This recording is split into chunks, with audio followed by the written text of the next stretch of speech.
couple times, and it's still cool every time I see it.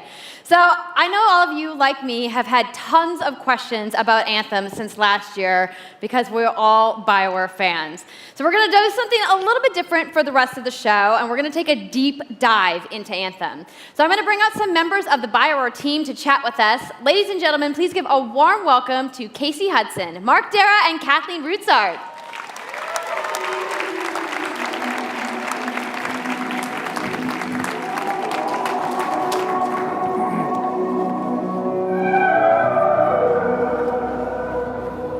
Thanks, guys. Thanks for coming out today. Just got a little game to show, right? Yep. It's going to be very exciting. So, Casey, we're going to go ahead and just jump right in and get started with you. So now, we know that you all started, or Casey, you started your career at BioWare way back in the day, but you took a couple years off. But before you came back, you actually worked on Anthem before you left. Yeah, that's right. So, first of all, it's amazing to be back. It's awesome to be making games for BioWare fans. We have the best fans, so it's been super satisfying to come back to it. And I just want to be able to continue the legacy of the studio, and that's kind of where it started with Anthem. Is just thinking about, what is the evolution of a BioWare game, and we wanted to create a brand new world for people to discover, a whole new world of story and character. But we also wanted to do something that was, more of a dynamic and living world, a game that would change every time you came back and played it. We also wanted to do something where, if you wanted to invite your friends into it, then you could do that as well. So that was really the initial vision of the game, not an MMO, not a multiplayer game with stories sort of bolted on this side, but something new and different, and I think the team has really captured that vision over the years. Your fans really love the stories from BioWare, but I think we're kind of curious how you're planning to make story work in this shared world. So a great story for BioWare is really about characters that you can have a connection with, choices you get to make, and feeling like the story is about you. In a lot of multiplayer games, those things get diluted because you're mixing multiplayer and storytelling into the same areas. Now you can build a solution to that, but you have to really build it into the core of the game. And that's what we've tried to do with Anthem. It's what we call our world, my story. So when you're out in the open world, the world is really dangerous, and you're focused on your mission. And this is where other players get to play with you. The thing that's really interesting about this, it's unique for Anthem, is that this is a living shared world. So whether there's weather or it's nighttime, what we're experiencing together. Everyone that's playing Anthem at a moment is seeing the same thing. And this is what we mean when we talk about our world. It's a shared world that we all experience together. But then when I finish my mission, I come back to a base like Fort Tarsus. And this is a single player experience. I turn in my rewards, I talk to some characters, I experience the choices of my action. And this is where your story really lives and breathes. And by doing it this way, we're able to combine that impact and agency of a single player story with the fun of teaming up with your friends to play co-op in combat. And we're also designing it so that we can add story for years to come. So one of the first things that we hear from our community is they want to continue to play in our worlds. When they've finished Mass Effect or Dragon Age, players want more story. And so we've designed Anthem in a way that we can actually add more story for years to come. And it could be anything. A new moment with a character that you've grown to love, or an event in the world that deepens the lore, or an entirely new storyline and plot. Well, I'm certainly not going to complain about more story. I don't think anybody out there is going to either. So, Kathleen, I wanted to ask you, from a writing perspective, since you are the lead writer, can you speak to what it's like to create a new world like Anthem from the beginning? Well, what's really exciting for us, and not just the writers, but all of the devs, the designers, the artists, is that we're creating something new and mysterious for players to discover. So at the heart of the premise of Anthem is a world left unfinished by the gods. But the gods left behind their massive tools, and those tools are in constant conflict with this unknowable force called the anthem of creation. And the chaos of those things pushing against each other means that the world is constantly being reshaped in new and unpredictable ways. Yeah, violent storms, mutated creatures, gigantic monsters. It's a dangerous environment that you need to wear a suit of powered armor, a javelin, to be safe in. Now, something I think a lot of players out there maybe don't stop to think about is just how much work goes into creating a new intellectual property, or IP, as we've been saying. Now, we've seen all these different creatures, and Mark, you mentioned the storms. What's the process of creating a game like from scratch? Yeah, it's something we've done a few times at BioWare. And then really the hardest part is getting started, just kind of getting off the blank page. So what we try to do is we think about the new experiences that we're trying to unlock for players. So what is the fantasy fulfillment? What are the new things you actually get to go and do that are different from what you've played before? So that's where we start. And then once we think about those things, that's the power of creating new IP, especially for games, is that you actually get to build a whole fictional universe that's meant to bring out a certain experience. And then once we do that, then we still need to build all the rest of the stuff, and what unlocks us creatively is to think about principles around art style, tone, and even the technology and the politics of our new world. And then from there, we can actually go and build out every last detail. Yeah, and one of the unique challenges for Anthem is that it's a world, an experience that's meant to feel alive, like it's happening right now. And so the world is always changing, whether the storms, seasons, and it's a really great concept to write for, because what it means is it gives us the opportunity to drop into the world, almost in real time, a dramatic event that changes the world for everyone. And that could be anything from gameplay to lore. I mean, all of the moving parts in the dynamic world sound really cool, the way that they sound like they're going to come together. But even though there's obviously a lot going on, it really all comes back to your character. So let's talk about who we're going to be playing as and why we're fighting these crazy beasts. So you are a freelancer, uniquely skilled to pilot these Javelin exosuits. And you need those suits to survive and fight in this world, because the world will kill you. But on top of that, our ancient rivals, the Dominion, they've discovered a way, they think, to weaponize the Anthem of creation. And so we need to stop them and protect the free people of Tarsus. Now, I've heard you call this power armor a couple different things. Is it a suit? Is it a javelin? What's the canon term here? We call them javelins, and there are 4, and they each have unique abilities. There's the Ranger, and then there's the Colossus, the Interceptor, and finally, the Storm. Yeah, so each javelin gives you a different way to play the game. But the thing to remember is, like Kathleen said, you're not your suit. You are a freelancer, a pilot, which means you can decide which suit you want to use based on your mood, based on the mission you want to engage in, or the javelins that your friends are using. So really what this allows us to do is we've built the suits to look like they're built from the materials of the world. So they each have their own unique abilities. So let's take a look at the Ranger now. The Ranger is a more generalized suit, able to do a lot of different things, really designed for up-close and personal combat, one-on-one for the most part. The Colossus is heavier, more specialized, but able to really pack in big weapons that let them devastate the battlefield. I'm just going to say the Storm looks like it's going to be my favorite. I'm sure you guys out there are picking your faves right now, too.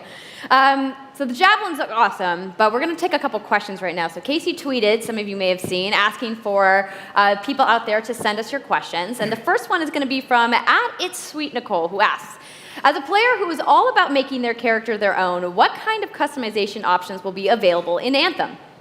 Yeah, so we really want players to express themselves, both through customizing the way their javelin plays, through gear and weapons, but also being able to personalize the way that it looks, both through paint jobs as well as changing the actual geometry of the suit itself. We want teams to be able to do this as well. And because you're going to be using a javelin for a long period of time, we really want you to be able to make it your own. I'm glad you brought that up, because actually, Jay Legato has a question connected to customization. Monetization. How, when, loot box, cosmetics. Yeah, so we are going to have some cosmetics and vanity items that you'll be able to purchase, but you're always going to know what you're going to buy before you spend any money on it. So no loot boxes, no ability to pay for power. Yay. So that means no ability to spend money on gameplay advantage at all within Anthem. But even more important than that, we want to make sure that Anthem is an immersive experience that feels like it's complete from the get-go. So that means a main story, a big open world, and an ongoing service that provides new content for a long period of time. New story, new experiences for everyone. Well, I'm glad to hear that I can make my javelin pink. That's really all I wanted to know, I'm going to be honest. All right, Casey, we talked earlier about this being a co-op experience. So can you tell me a little bit about how the team gameplay in Anthem is going to work? Yeah, it really is about the fun of teaming up as a team of superheroes and working together. So you want to get a few people together of different classes. So I think here we're going to see the Colossus, just hammering people on the ground in gameplay. If we can have a look at that. So heavy artillery, being really strong, in melee combat, and then here you've got the Ranger shooting down from above, and then they're using combos and special abilities and stuff like that. But what I love is you don't just run around, you're swimming and flying as well. So it's interesting because the Slate Tones wants to know, how will you balance multiplayer with single-player storytelling? So Anthem's really built around trying to combine the impact of having your own personal story with the fun of playing with other players. But we really want to make sure that playing with other people feels like a choice. So for people that want to just experience the story, you're going to be able to do that. Now, going out into an open world like this by yourself is going to be a little bit more challenging than if the team of 4 people. And we've really tried to balance the co-op experience to be fun, even for people that don't normally engage in this kind of thing. So I really hope that everyone at least gives co-op a try. Okay, that's good to know. If you want to roll solo, you can, but it's just going to be a little bit more difficult. Well, I know you all are on the edges of your seats. How about we show a little gameplay? Yeah? You guys want that? All right, so Kathleen, I think you're going to set this up for us? I will. So, you and your friends have decided to play a mission called Scars and Villainy. The Scars have put together an acid-based super weapon, so you got to take them out. So you start in the Strider, which is like a giant walker, and it's your forward base of operations. You have a conversation with your crew, Halleck, Faye, and Owen, and you'll hear Owen. He's going to talk us through the mission as we experience it here. And yeah, then you just get into your javelin suit and you head out with your friends. All right. Well, thank you so much, Mark, Casey, Kathleen, for talking to me about Anthem today. We're going to go ahead and roll the gameplay now. Enjoy, everybody.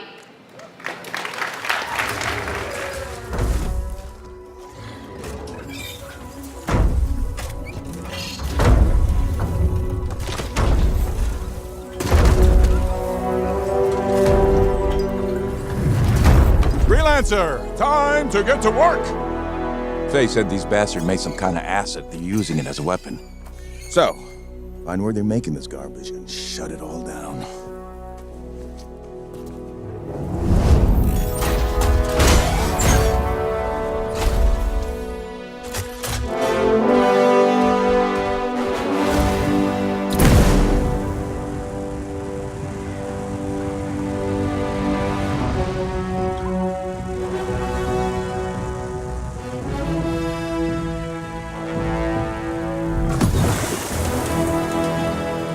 Owen, what's the plan here? Picking up loads of scars nearby.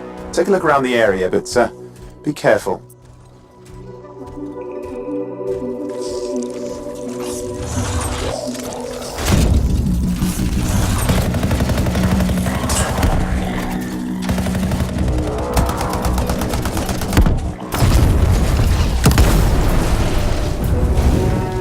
Right.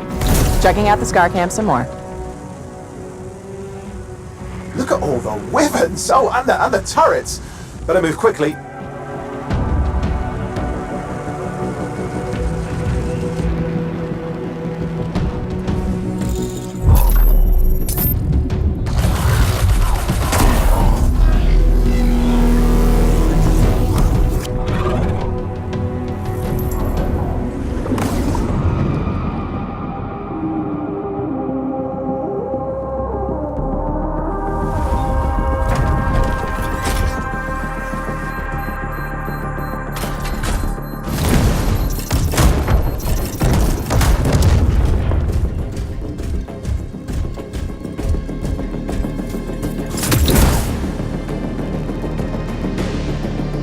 There's a shaker relic. Wait, something's odd. Get a closer look, would you? See those radiant pieces of energy? They're echoes from the Anthem of Creation. Loads of scars nearby. Be careful.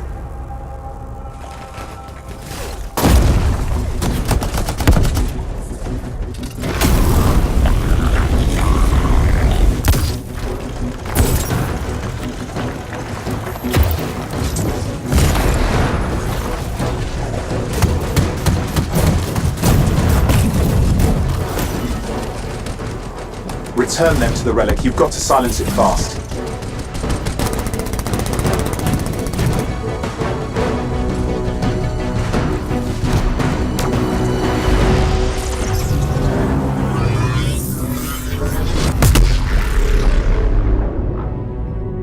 It's gone silent. Disaster averted. Do you think we get a bonus for... Wait, something's happening. What the hell was that? I think that was whatever laid all the eggs around here. The sound came from below your position. On the plus side, this definitely counts toward hazard pay. There's a trail of this acid gunk leading down. Follow it, and we should find the source.